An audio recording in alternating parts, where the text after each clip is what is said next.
Anindita Firmina Putri, nomor absen 2 dari kelas 12 E2. Pada kesempatan kali ini, saya akan menjelaskan kepada teman-teman semua seperti apa kerajinan mancanegara itu. Baik, langsung saja kita masuk ke materinya. Kerajinan mancanegara merujuk pada karya seni dan produk kerajinan tangan yang dibuat di luar negeri dan mencerminkan budaya, tradisi, serta keterampilan khas dari suatu negara. Setiap negara memiliki gaya, bahan, dan teknik kerajinan yang unik yang biasanya diwariskan secara turun-temurun. Salah satu contoh dari kerajinan mancanegara yaitu termasuk keramik dari Cina, ukiran kayu dari Afrika, tekstil batik dari Indonesia, atau karpet dari Turki. Nah, mengapa penting sekali untuk kita memperhatikan kerajinan mancanegara? Yang pertama, karena dengan kita memperhatikan kerajinan mancanegara, maka kita dapat berpartisipasi dalam pelestarian budaya, identitas nasional, sumber ekonomi, dan sumber inspirasi. Jadi kita bahas satu persatu aspek dari pentingnya menjaga kerajinan mancanegara. Yang pertama itu ada pelestarian budaya. Pelestarian budaya ini merupakan kerajinan tangan seringkali mencerminkan warisan atau budaya dari suatu bangsa dan membantu melestarikan nilai-nilai tradisional dan juga sejarahnya. Yang kedua itu ada identitas nasional, di mana produk kerajinan mancanegara ini dapat berfungsi sebagai simbol identitas dan kebanggaan bagi sebuah negara. Yang ketiga itu ada sumber ekonomi. Tentu saja setiap kerajinan yang ada di seluruh mancanegara ini menjadi sumber pendapatan, entah itu sumber pendapatan pariwisata maupun sumber pendapatan kerajinan yang dapat meningkatkan pendapatan dari masyarakat di suatu negara. Nah, yang terakhir itu ada sumber inspirasi, di mana kerajinan mancanegara ini sering menjadi inspirasi bagi pengrajin lain di seluruh dunia dan mempromosikan keragaman dalam seni serta desain. Nah, teman-teman, kerajinan mancanegara ini juga memperkaya pasar internasional dengan produk-produk yang unik yang memiliki nilai estetika dan budaya yang tinggi. Baik, perkenalkan nama saya Agustina Marianti, nomor absen 6. Di sini saya akan melanjutkan. Nah, sejarah dan perkembangan kerajinan di negara. Yang pertama Asia, yaitu negara Jepang. Kerajinan Kitsugi adalah seni memperbaiki keramik yang pecah dengan menggunakan pernis berisi bubu emas, perak atau platinum. Kitsugi berasal dari periode Muromachi sekitar abad ke-15 di Jepang. Filsafat di balik kerajinan ini adalah menerima ketidaksempurnaan dan melihat keindahan dalam keretakan atau kerusakan. Pada masa kini, Kitsugi tidak hanya dihargai sebagai teknik perbaikan, tetapi juga berbagai bentuk seni yang mendalam dan filosofis yang mengajarkan nilai menghargai kekurangan dan kerusakan sebagai bagian dari sejarah suatu objek. Selanjutnya yang kedua ada Eropa. Nah, salah satunya itu ada di Italia, Murano Glass. Kaca Murano adalah kerajinan dari Pulau Murano, dekat Venesia, Italia. Sejarahnya dimulai sekitar abad ke-13. Ketika Venesia menjadi pusat perdagangan kaca di Eropa, para pengrajin kaca Venesia kemudian dipindahkan ke Murano. Untuk mencegah kebakaran di kota dan menjaga rahasia dari pembuatan kaca, kaca Murano terkenal karena keahlian dan menciptakan kaca berwarna, teknik tim kaca, dan desain dekoratif. Selanjutnya ada Amerika Serikat. Building quality adalah kerajinan tradisional yang sangat populer di Amerika Serikat, terutama sejak abad ke-18. Seni quilting pada awalnya dimulai sebagai cara untuk memanfaatkan sisa kain dan membuat barang-barang rumah tangga seperti selimut. Namun pada masa perang Saudara Amerika, quilting berkembang menjadi sarana ekspresi artistik dan juga memiliki makna simbolis. Selanjutnya yaitu Australia, seni aborigin. Seni aborigin adalah salah satu kerajinan tertua di dunia yang diperkirakan sudah ada selama 60.000 tahun. Seni ini termasuk lukisan buah, seni ukir, dan seni titik. Seni aborigin sering kali berhubungan dengan cerita-cerita yang menggambarkan asal-usul dunia dan sejarah leluhur mereka.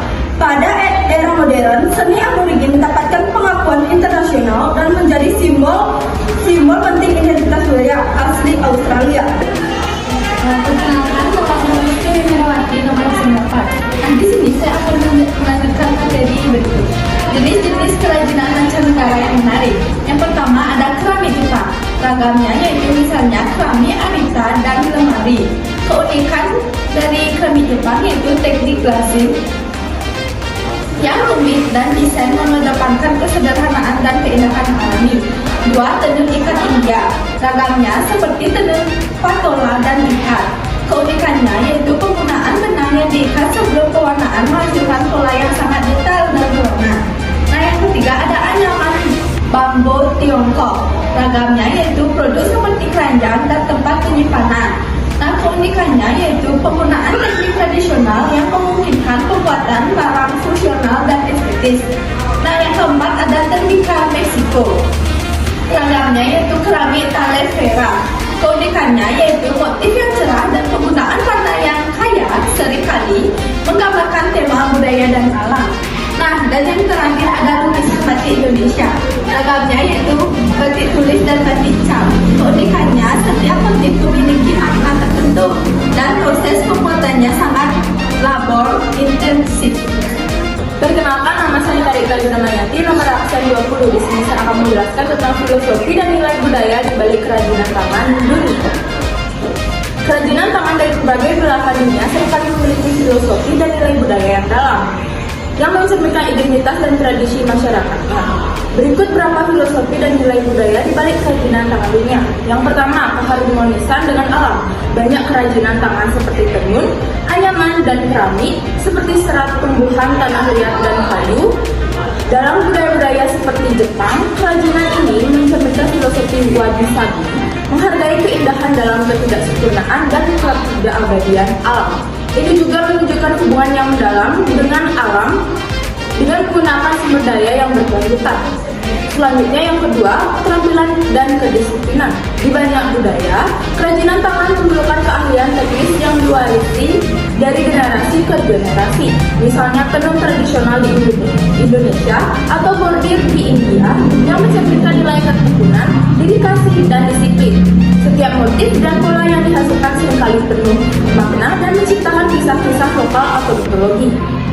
Selanjutnya yang ketiga, simbol identitas dan warisan budaya. Kerajinan tangan seringkali menjadi simbol identitas budaya suatu kelompok. Di Bali misalnya, kerajinan seperti ukuran kayu atau kain ikat mengandung simbolisme agama dan spiritual Hindu. Di Afrika, masker ritual mencerminkan kepercayaan spiritual dan digunakan dalam upacara-upacara keagamaan. Selanjutnya keberlanjutan dan warisan. Di banyak tempat, kerajinan tangan dilihat dari sebagai cara untuk melestarikan warisan budaya. Proses pembuatan batik di Indonesia misalnya bukan hanya sebuah keterampilan, tetapi juga sebuah cara untuk menjaga tradisi kebudayaan tetap hidup dan diwariskan pada generasi berikutnya. Yang terakhir, kreativitas dan ekspresi diri. Kerajinan tangan juga memberikan ruang bagi individu untuk mengekspresikan kreativitas mereka. Setiap karya yang dibuat memiliki sentuhan pribadi dan keunikan tersendiri. Contohnya seperti di Maroko, ada pola mosaik yang rumit pada keramik dan tekstil seringkali melambangkan keseimbangan kosmos dan spiritual.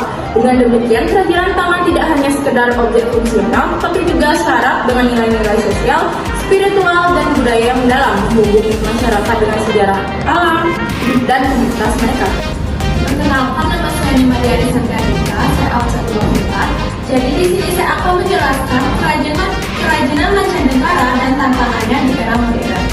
Kerajinan mancanegara mencakup berbagai bentuk seni dan kerajinan tangan yang khas dari berbagai budaya di seluruh Indonesia.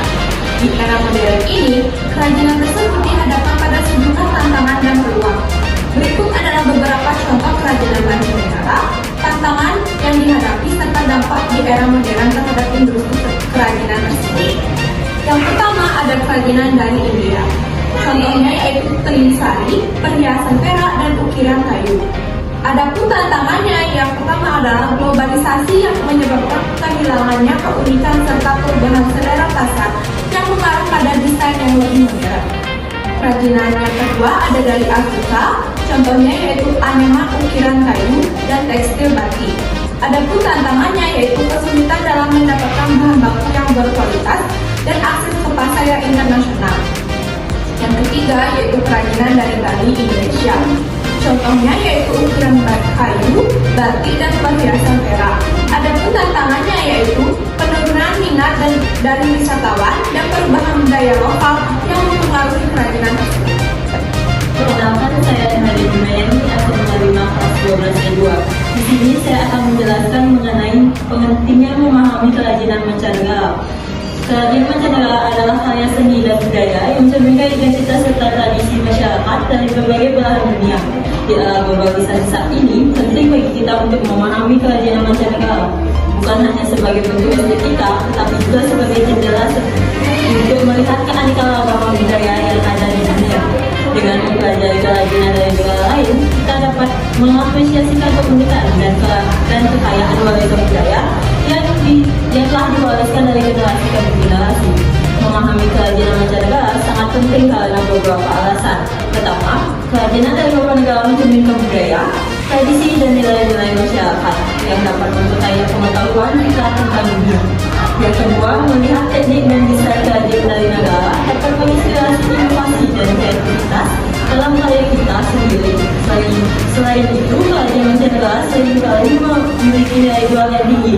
Dengan memahami pasar dan produk internasional, kita dapat menemukan peluang bisnis atau kerjasama.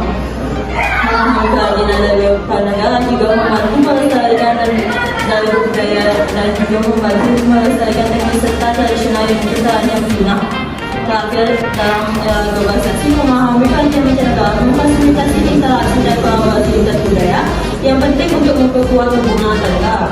Dengan demikian, memahami kerajinan mancanegara bukan hanya menambah wawasan, tetapi juga berkontribusi pada pelestarian budaya dan pengembangan kreativitas kita dalam mengetahui budaya